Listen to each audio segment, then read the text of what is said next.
I'm not going to talk very much because Missy has a lot to say, and I want her to tell you all about Mary's Cradle. I wish I could tell you some stories about hurting mothers and babies and some of the things that we've been able to do to help them. And I say we because I do volunteer there one day.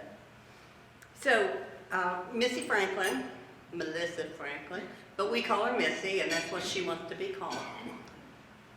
She's been with us about 3 years. I truly believe that Missy is God's gift to Mary's Cradle. And I think that some of us, there are people like that, and I think she's God's gift to Mary's Cradle. So I'm going to let her come, because she talks much better than I do, and she has a lot to say.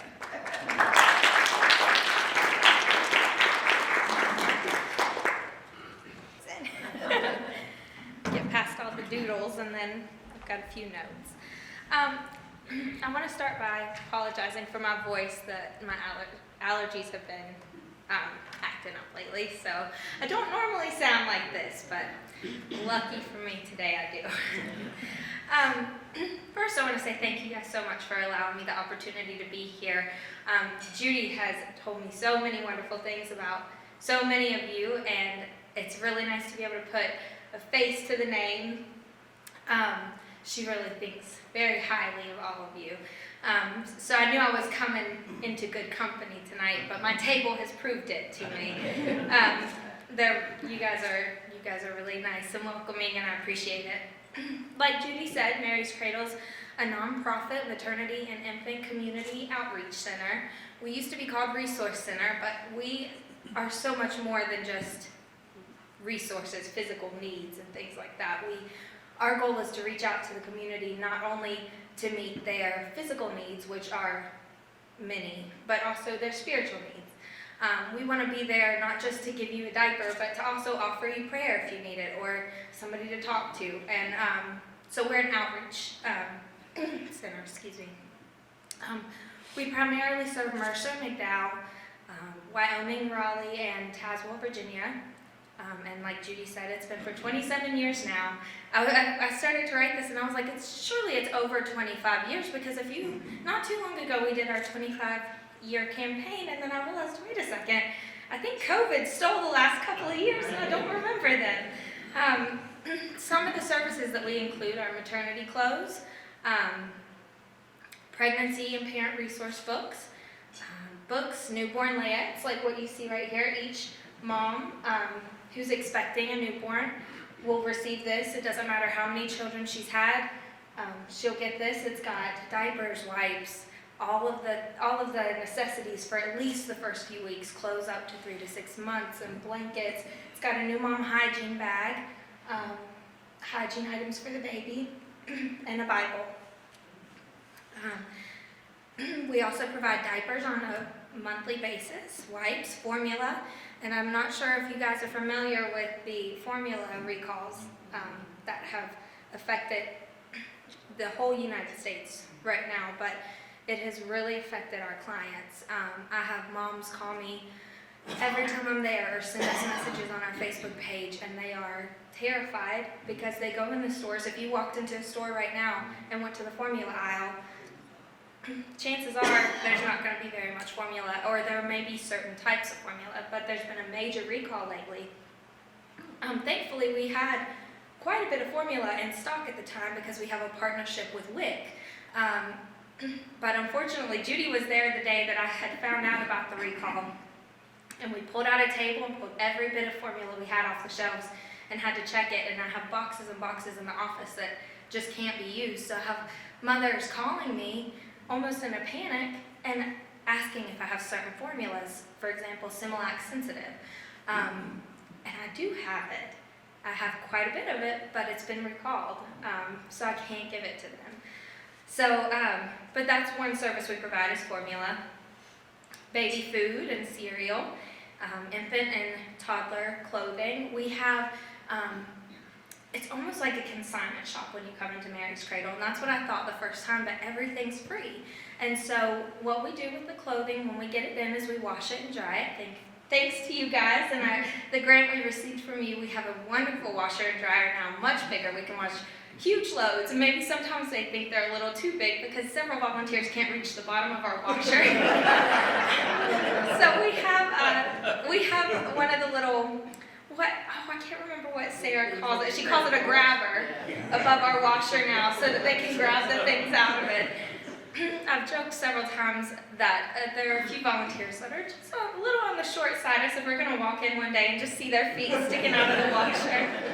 But all the clothing we get, we wash it and dry it, and then we bring it back up to the office. And the volunteers, mostly them, I don't get to do this very often, but they'll go through every item, inspect it, make sure it's nice, match it into outfits, and we hang it on the shelves just like you would see Once Upon a Child, if you've ever been to that children's consignment shop. Only we match it into outfits. They don't. They make you pick your own. And then we give the clients a limit. So certain sizes, like 3 to 6 months, we have an abundance of for some reason. Other sizes, like 3T, 4T, when the kids are getting into the stage where they really are rough on their clothes, we don't have as many. So if they come in and they have a child in, say, 3T, they could pick maybe 4 outfits at that time. So they get to go through and they get to pick what they want on their child. They could pick shoes. We have extras that we call it, which are kind of like unmatchable outfit or clothing that they can pick from. So we have clothes. We say up to 4T. We guarantee up to 4T. If we don't have it, we buy it if we're out of those sizes, or we really reach out to the community and ask for it.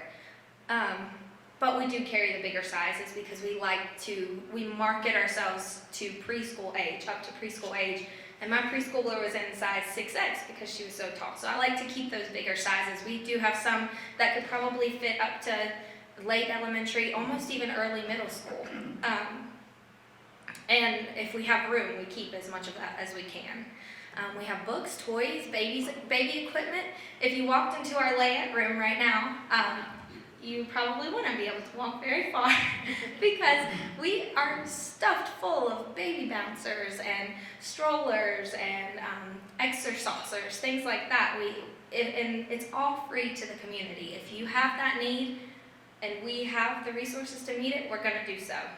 We also partner with the Governor's Highway Safety Program. One of the first things I did when I came into Mary's Cradle was become a certified car seat technician. And so the Governor's Highway Safety Program will provide us with car seats that we can then give out to the community free of charge. We can also install them into their cars and check they're already installed car seats. And we do a crib campaign once a year for Mother's and Father's Day because of that campaign, we can provide brand new cribs and mattresses to families. We do one crib per family because that crib can convert into a toddler bed and be used for many, many years. We're not income-based. Our services are provided to families in need at no cost. And we run solely on donations and fundraisers. I started in June of 2019, and I officially became director. I was under Jennifer, the former director, for a few months as she taught me all of the ropes. So I started in August 1st as the director. So it's been almost 3 years. And with any new position, it takes a few months to kind of get used to things. And so in that process, I learned how much I was supposed to be at Mary's Cradle, how much I loved to be there. When the position became open, I was just a full-time stay-at-home mom to my 2 little girls, and I had no desire to work or to do anything outside of the home until one day they hadn't even posted the position.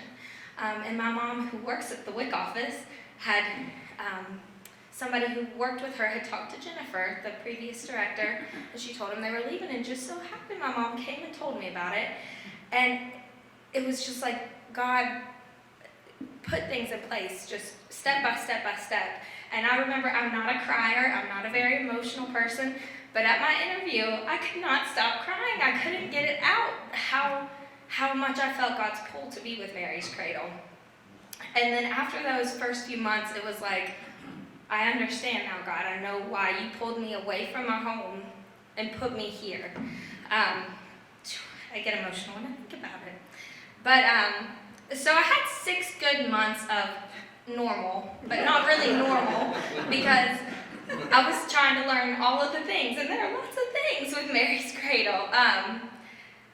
But unfortunately, after that 6 months, COVID entered the picture, and everything went crazy. So then we had to figure out, I remember the moment that I was like, okay, we're going to have to do something, because we can't, I mean, everything was closed. We can't continue running the way that we were running. And I would often text the previous director when there were things that came up that we hadn't had a chance to talk about.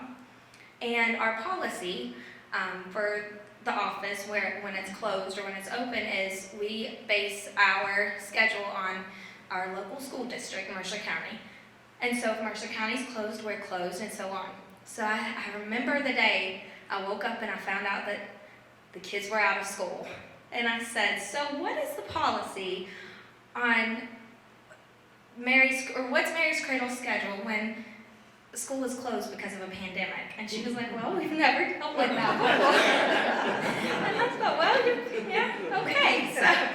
So we worked it out. We were talking at the table a little while ago during, especially the height of the pandemic. I remember when we first decided to close for 2 weeks, because that's what we were told, 2 weeks. And I remember talking with Judy about it. By Easter, we're good. I talked to my sister who was pregnant at the time. I was like, by June, we'll be able to have you a baby shower. It's no big deal. So we were like, okay, 2 weeks. What I did was I got up early the morning of our last day in office before the 2-week break. And I went to Walmart, and I was stopped by about 4 or 5 different employees because I had 2 buggies full of all of the diapers that I knew we didn't have in stock, because I contacted all of our clients, some personally, others just through our social medias, and I said, listen, if you're going to need something, if you think you're going to need something for the next 2 weeks, come in today and get it, because we won't be here. And boy, did we have them that day. And at the time, there was a diaper limit because there was a toilet paper shortage and a baby wipe shortage, and I guess they decided maybe people were going to use diapers at that time. So I was stopped several times coming out, but we ended up, after that, we ended up opening up 1 day a week and offering like curbside pickup services, where they would call us and tell us what they needed. We would gather it, and we would meet them at the door with it, masked up and everything. And then eventually, once things calmed down a little bit, we did appointments. As of right now, it's walk-ins, and before it was just walk-in. Whenever you needed us, you could come. But then we did appointments 1 client at a time, and we took their temperature and everything like that. But thankfully, we're back to normal now, and we love it. Judy and I keep saying, it's so nice to have that interaction again. And some of the kids that we're seeing were either not born at the beginning, or they were teeny tiny babies, and you get used to seeing these same people over and over. And then there are certain clients that Judy knows who I'm talking about when I say you worry about them. You know them by name, and you just have worries. And so when you go that long without seeing them, is worrisome. So when we saw some of the familiar faces, it was very exciting, and it was kind of a breath of fresh air literally, because we don't always have to wear masks now. But so I guess I say all that because up until recently I haven't had the typical Mary's Cradle experience. And when I started, I had all these dreams and visions, and we've talked about it at board meetings. What do you want to see happen? Before, there were all of these in-person fundraisers and events and things like that I haven't got to do. So if any of you are familiar with Mary's Cradle, you probably have a whole different perception of it than even I do as the director for the last 3 years. But what I can tell you is my vision for this organization is to continue, long after I'm not there anymore, serving the community in even more ways than we have been. There always has to be limits on things, and you can't meet every need. But my goal is to not have to to say no when a client needs an extra bag of diapers for the week because, you know, they ran out, or you guys have helped us do that. You guys, by providing the grant for the washer and dryer, we've had funds to do so much more than what we would have if we would have had to buy that out of our pocket. First of all, it wouldn't have been possible. I always say, when they ask me with the volunteers as they're sorting through clothes, sometimes they'll come in and say, hey, what do you think about this shirt? And I'm like, if you wouldn't put it on your child, we're not gonna give it out. And they agree, everyone agrees. So I wouldn't put clothes that were donated and not washed on my child. Some people don't have a washer and dryer at home. Some people don't have a car to drive to a laundromat, and even if they do, they don't have the 50 cents to put it into the washer. So we always think, even if it's just one outfit that's clean, even if it's just that first time that they put it on, we know that we did the very best we could to give them that clean start. And that's what we called the grant, was a clean start. So we're so thankful for that, and we've washed so many clothes, so many more clothes than what we did before, because it's so much bigger, and it just looks so nice in there. I tell my husband all the time, I'm like, we need one of those Mary's Cradle washer and dryers. That's why it takes so long. But I'm just so thankful to be a part of that. I'm thankful that you guys see the value in what we do, and I hope that we can continue to make you proud, and I hope that through my visions, there's not much you could change to make this organization any better, because I stepped into such a wonderful thing, but I hope to be able to add something to it. So I thank you guys for helping me do that. And that's pretty much all. I stopped my notes over this.